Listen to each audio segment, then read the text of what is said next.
Benar nggak sih bisa kaya dari saham? Bahkan ada istilah bermain saham, atau ada beberapa orang pakar berkata, jangan bermain-main dengan saham, bahkan nggak boleh bermain dengan apapun. Saya akan bahas lagi-lagi dengan Pak Tony Adikaryo dan Profesor Ferry Latuhihin. Benar nggak sih orang pemula, bahkan yang saat ini punya pekerjaan tetap, benar-benar bisa kaya dari saham? Welcome to Success Before 30 Level Up Podcast. Pak Ferry, welcome back to Level Up Podcast. Thank you. Yes, Pak Tony, welcome back. Ya, selamat pagi Pak Chandra. Pagi, ini seru ini. Ini kalau sudah dua orang ini saya satukan, ini dunia persilatan heboh. Apalagi kita bicara soal bisa nggak sih kita benar-benar bisa kaya dari saham? Udah simpel itu aja, dijawab dulu Pak. Ya kan banyak buktinya ya, kayak misalnya di Indonesia ini ada figur Lo Keh Hong. Iya. Ya kan beliau kan juga orang udah tahu story-nya ya. Yeah. Dari zaman Krismon kalau nggak salah ya 98 ya sampai akhirnya tetap Pak Lo Keh Hong stay di saham, ya kan fokus ya di investasi sahaman. Boleh bilang sukses ya. Ya kan itu ada buktinya kalau di Amerika. Pak Sandiaga juga ya. Pak Sandiaga Uno juga kan dia banyak di capital market pada waktu itu kan ya. Capital. Pak Haritanu Sudibyo mengawali dari Bakti Investama yang sekarang jadi MNC Sekuritas. Iya, basically semua apapun yang kita mau achieve it is possible ya kan, asal satu punya kemauan dan punya pengetahuan. Ya kan, pengetahuan penting ya kan, karena tanpa pengetahuan Anda mau buka bengkel mobil juga kalau nggak tahu bagaimana caranya dongkrak mobil kan, ban mobil kan nggak mungkin bisa ya kan. Ya, jadi dan di luar negeri banyak banget miliarder jutawan yang berasal dari pasar modal. Ya Warren Buffett, Peter Lynch ya kan banyak lah ya semua. Dulu banyak orang-orang kaya naik sport car. Indonesia belum musim sport car waktu itu. Itu di Amerika yang pakai sport car rata-rata orang-orang Wall Street, betul nggak? Oh iya betul. Nah, ya, makanya sampai ada yang keren, filmnya sempat ketop tuh, judulnya Wolf of Wall Street. Iya. Nah itu keren banget. Itu nunjukin bahwa gimana seorang bisa berubah hidupnya dari pasar saham. Tapi Pak kemudian Pursuit of Happiness itu sempat top juga.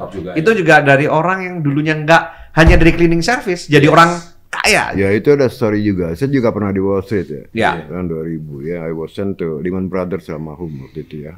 Saudara saya memang semboyannya pada waktu itu. Ya bahkan saya bilang, wah, gue sampai tulis di kaos gue ya dengan satu slogan, I'm young, rich, restless, and very dangerous.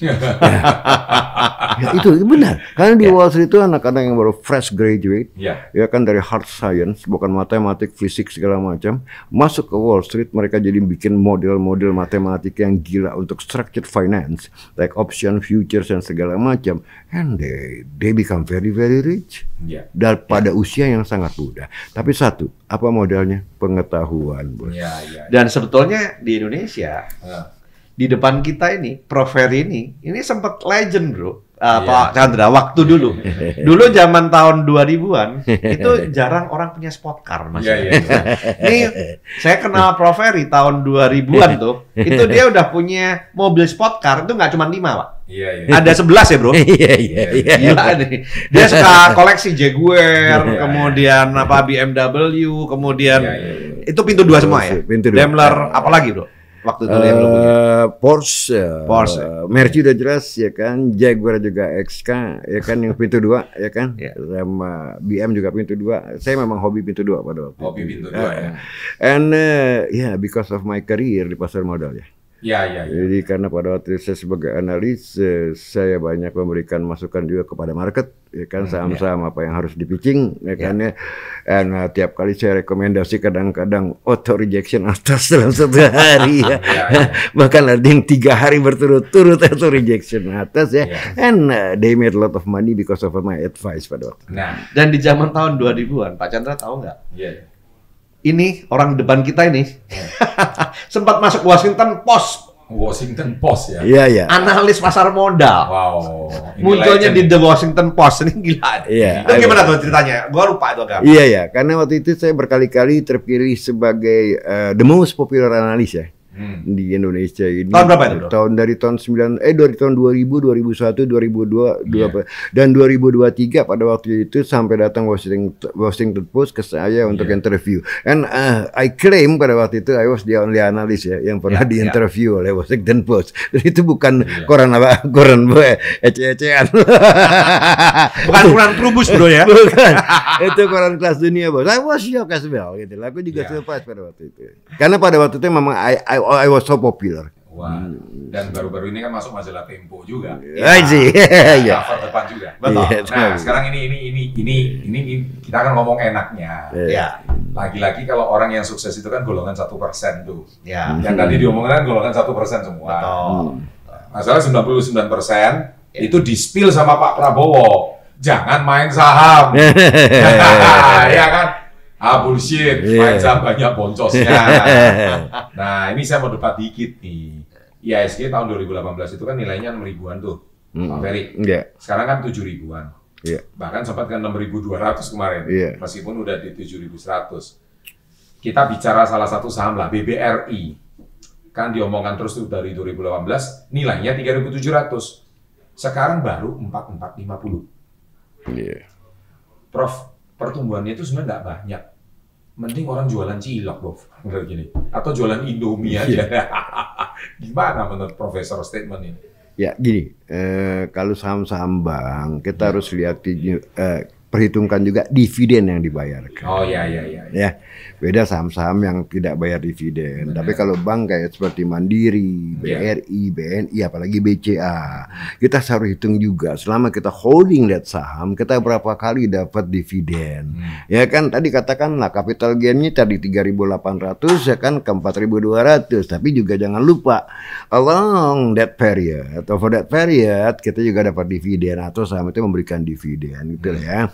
Nah, gini, kalau kembali lagi ke indeks itu sendiri dari 6.000 ke 7.900 tahun lalu ya peaknya ya, terus jatuh lagi ke 6.200 gitu kan ya.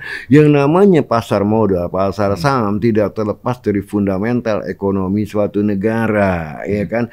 Makanya pada waktu Pak Prabowo bilang enggak rakyat kecil juga ngamen saham, bukan itu poinnya. Tapi ini adalah indikator. Kalau harga saham naik itu indikator terhadap negara tersebut ekonominya, gitu kan ya. Kalau sampai investor pada kabur dari pasar modal, apalagi investor asing, ya kan, pertama adalah dolar bisa kena, ya kan, rupiah ya. Yang kedua itu indikasi bahwa asing tidak percaya kepada ekonomi Anda, kan gitu ya. Nah, jadi poinnya adalah ya saya tidak bilang Pak Prabowo salah, memang benar juga. Banyak yang main saham salah-salah. Ya kan, nggak punya ilmu. Akhirnya apa? Pasar saham jadi meja judi. Karena investasinya dengerin tetangga rumor, si ini mau merger sama itu gitu kan. Ini bank ini mau dibeli sama itu, padahal itu rumor doang gitu lah. Nah, itu Pak Prabowo benar. Wah, itu jadinya meja judi pasar modal. Tapi kalau investasi yang benar adalah ya Warren Buffett masa main judi sih? Kan enggak. Locke Hong masa main judi sih? Kan enggak. Ya kan ya. Ya, they manage their money very very well. Ya, dengan pengetahuan mereka. Ya kan. Nah, untuk teman-teman yang masih pemula, the very first thing that you have to bear in mind adalah you invest learning. Ya kan, belum all out all your money, ya kan, sambil learning, belajar, beli saham apa, ya istilahnya orang belajar naik sepeda ya harus ngenjot juga, bukan cuma belajar teorinya. Kalau belajar teorinya doang Anda nggak bisa naik sepeda nanti ya, tapi tetap ilmunya harus ada, Bos. Nah, ini sekarang kita juga diskusi sama Pak Tony. Kalau gitu, kita optimis nggak dengan IHSG kita 4-5 tahun ke depan? Seberapa optimis kinerja BUMN kita? Ya, kalau nanti ini kita betul-betul bisa melakukan perbaikan ya, dari sisi regulasi, terus kemudian dari sisi pasar modal juga, terus kemudian kita bisa mengundang investor asing masuk juga, maka ke depan akan bagus. Apalagi terakhir-terakhir ini BPJS melihat value daripada saham-saham di Indonesia, ada beberapa yang menurut mereka murah. Makanya BPJS kemarin sudah memutuskan untuk meningkatkan porsinya dari sejak krisis Jiwasraya yang waktu itu membuat BPJS itu menurunkan porsi investasinya di saham sampai kemarin hanya tinggal 6%. Sekarang sudah mulai ke 7%, dan dalam 3 tahun ke depan BPJS merencanakan akan kembali menaikkan porsinya sampai 20%. Karena di luar negeri memang rata-rata pension fund itu biasanya di kisaran 18 sampai 20%. Nah, kemarin karena faktor ya banyak kasus-kasus di Indonesia, dan ini kan BPJS ini kan dia harus bertanggung jawab ya. Karena dia harus bertanggung jawab dengan uang rakyat gitu. Makanya dalam kondisi pasar modal yang kurang bagus, maka dia mengurangin porsi sahamnya. Tapi saat ini kelihatannya menurut mereka sudah mulai positif, mereka mulai masuk. Dan ini ya harapan kita ini akan membuat market kita akan lebih bagus. Dan kalau itu bisa mengimbangi outflow dari capital asing, dari capital outflow daripada asing. Nah, ini yang membuat kenapa indeks kita dari kemarin 58 sekarang bisa kembali ke 7.000. Salah satunya karena BPJS masuk, Pak. Di situ. Oke. Di era gilanya Trump, kondisi global seperti saat ini, seperti yang kita pernah bahas di podcast yang lalu, Pak Ferry, lebih baik kita tuh beli saham perusahaan apa? Itu satu. Perusahaan Indonesia kah? Saham Indonesia jelek dibanding saham Amerika kah? Atau karena IHSG sama emas nilainya kalau dilihat bagus emas loh saat ini dibanding IHSG. Iya. Jadi menurut Pak Ferry gimana? Gini, kalau saya pribadi beranggapan saham-saham yang mempunyai masa depan ya. Jadi kalau kita ngomong saham, saya selalu berpikir tentang long term. Ya kan? Saya akan berpikir teknologi. Di mana-mana, Bos. Kalau ngomong saham sekarang eranya teknologi. Tapi teknologi kan cepat berubah. Depends on. Kalau you are the first mover, why not? Kayak Nvidia misalnya. Ya kan?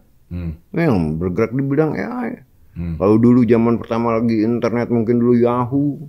Lantas ada Google, ya kan? Pada masanya Apple. Teknologi will never die.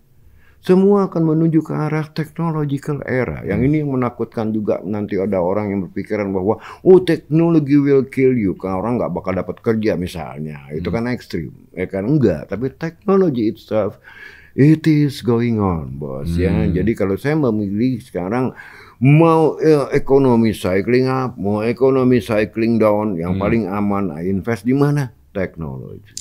Ya, saya tuh jujur ya.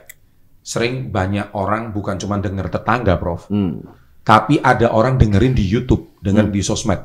Signal saham. Ada aja itu. Ya. Saya juga ada orang didengerin kayak gitu. Gak ada. Iya, padahal ngasih signal juga nggak kaya-kaya amat. Gitu, ya kan? Nah, sekarang, Bro, apakah sebaiknya kalau teknik beli saham itu gimana sih? Lebih baik kalau kita misalkan nggak usah jauh-jauh. Kita punya uang 10 juta aja lah.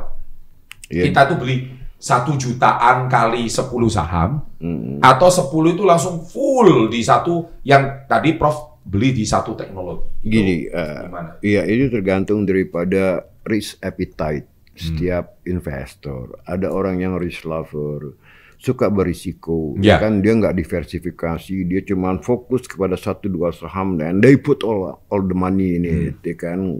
Itu yang pertama. Yang kedua, ada yang risk neutral. Risk neutral itu tergantung ya kan, istilahnya gini, benci sama risiko juga enggak, tapi juga kalau kelewatan risikonya juga gue malas kan gitu ya kan, moderate ya kan. Ada yang risk averse, yang risk averse ini sama sekali benci, gue nggak mau, risk avoider. Gue nggak mau ada risiko segala macam, maka kasih tahu gue saham apa nih yang paling bagus kan, bisa gitu ya kan. Ya ada saham apapun ada gitu loh, tergantung risk appetite-nya gitu loh ya. Benar. Nah sekarang kalau kita kembali lagi, kalau tadi kita kaitkan dengan eranya Trump ya kan, basically kalau Trump itu secara agregat semua saham juga kena, Bos. Jadi kita nggak bisa diversifikasi. Kita nggak bisa mempitching, saham ini nanti anti Trump shock. Enggak juga. Kalau market itu secara sistemik ya kan, kena jebol, saham yang sehat pun kena jebol gitu loh. Nah, tapi saya kasih tahu aja ya, yang berbahaya dari masa Trump ini yang harus diperhatikan adalah capital flow. Ya, sebab bisa tiba-tiba kapital ini keluar nih dari Indonesia kayak kemarin, ya kan dolar terbang. Tapi bisa juga tiba-tiba datang lagi bos, inflow, ya kan, rupiah menguat lagi, ya kan. Nah ini yang bikin yang namanya jittery. Ya, njrot-njrotan ya. Nah, kayak naik kuda ya. Kayak naik kuda. Ya, kan? ya. Roller coaster. Iya, roller coaster. Nah, kalau orang yang nggak kuat jantungnya, ya kan. Jantung nggak aman itu. Iya, jangan 100% put your money. Ya kan. Boleh coba misalnya 25% aja deh. Misalnya punya duit 10 juta. Atau 100 juta, ya kan, 2,5 juta atau 25 juta you put in saham, ya kan, tapi yang boleh dibilang shocknya nggak terlalu kenceng lah, ya kan. Lakukan diversifikasi. Iya, lakukan diversifikasi. Nah ini tepat gitu kan untuk melakukan diversifikasi. Iya. Nah jadi Pak Tony, dari diskusi kita sama Pak Ferry, dari sini kita bisa lihat bahwa ternyata secanggih-canggihnya tupai melompat itu juga bisa jatuh gitu ya. Bisa. Karena market kita nggak bisa ramal Pak. Nggak bisa. Apalagi dalam kondisi saat ini ada katanya Prof. Ferry Coplacnomics. Dan itu nggak hanya cuman satu negara, tapi dua negara, satu di Amerika, satu di Indonesia katanya Prof. Ferry.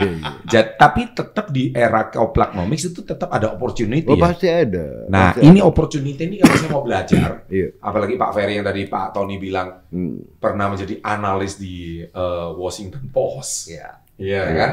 Nah jadi saya yakin, dan dia pernah jadi chief economist Bank BII di masa jayanya Bank BII. Nah, iya. Sekarang diakuisisi Maybank ya. Iya. Nah, jadi dulu gini, tuh BII di zamannya dia jadi chief economist itu levelnya dengan BCA nggak beda jauh ya Pak. Iya. Ya bro, betul. Identik lah. Jadi waktu itu BII itu grupnya Sinarmas Pak. Iya. Jadi gini, Prof, supaya saya itu nggak kan jangan taruh telur di satu keranjang lah. Iya. Istilahnya gitu. Tapi supaya saya itu mau taruh telur di keranjang mana yang paling tepat? Itu apakah ada ilmunya? Ada, semua ada ilmunya, semua ada metodenya. Ada semuanya ada kiat-kiatnya, semua ada meteran yang kita sebut matrix, financial matrix. Dan itu syarat utama Anda menjadi investor yang benar. Memahami inilah financial language, ya, bahasa finance di dalam investasi. Dan cocok untuk Anda yang para profesional, pengusaha yang memang nggak punya waktu untuk melihat grafik ya.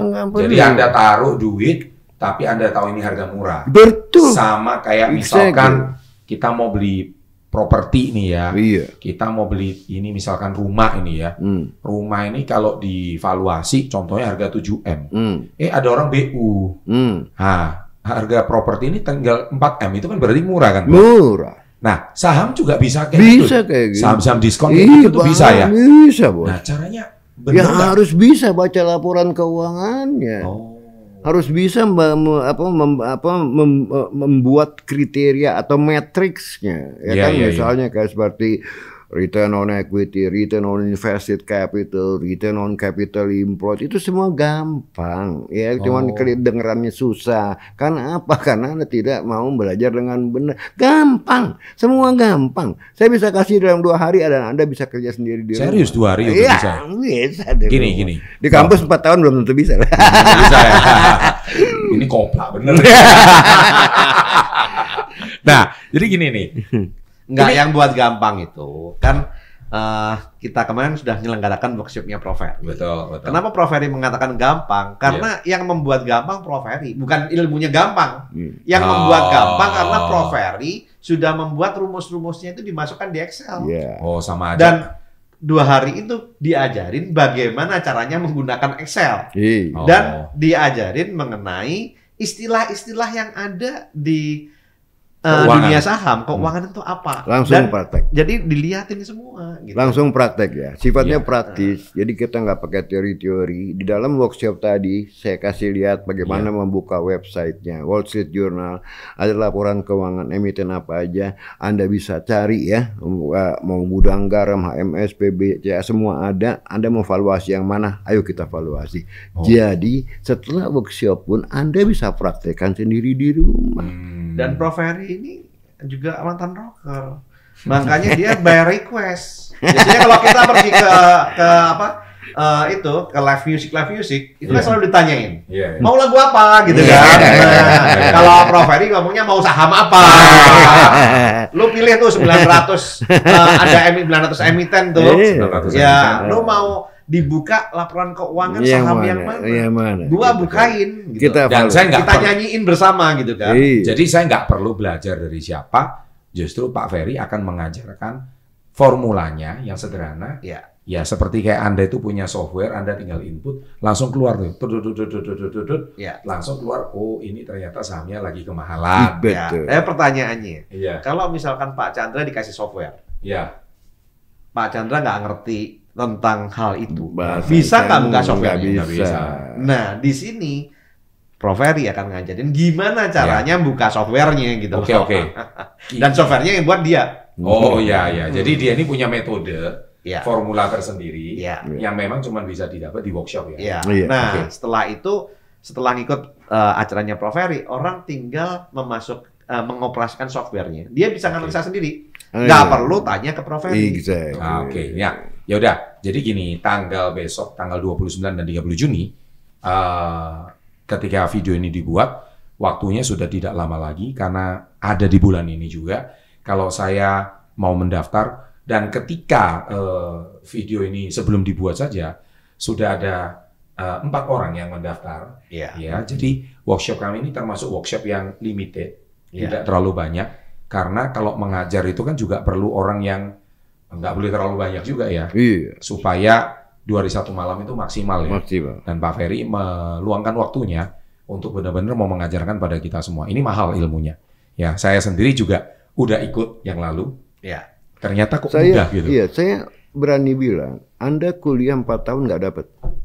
Nggak ada Saya betul. kan dosen, saya Iya. ngajar. Belum tentu Anda bisa memvaluasi, belum tentu juga Anda bisa membaca laporan keuangan yang benar. Iya. Makanya saya bilang, sifat workshop ini sangat praktis, karena orientasinya saya ambil dari CFA ya, Yes. Chartered Financial Analyst, bukan Iya. dari teori textbook. Oke, yes. Nah, jadi oleh sebab itu, kapan lagi kita bisa langsung belajar langsung dari seorang CFA?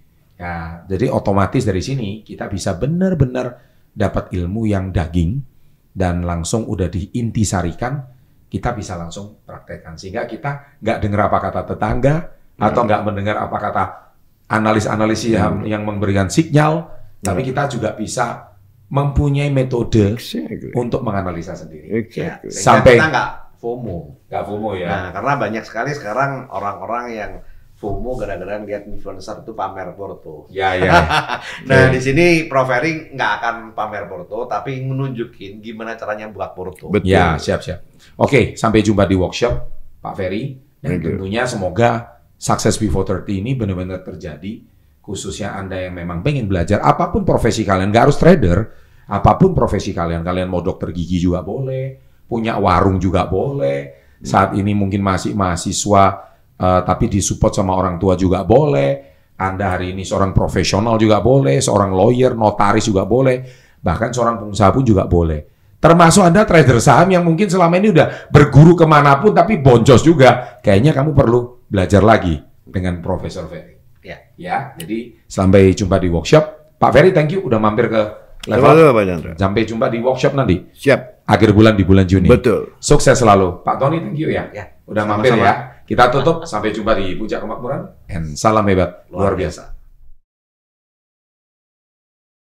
23 menit.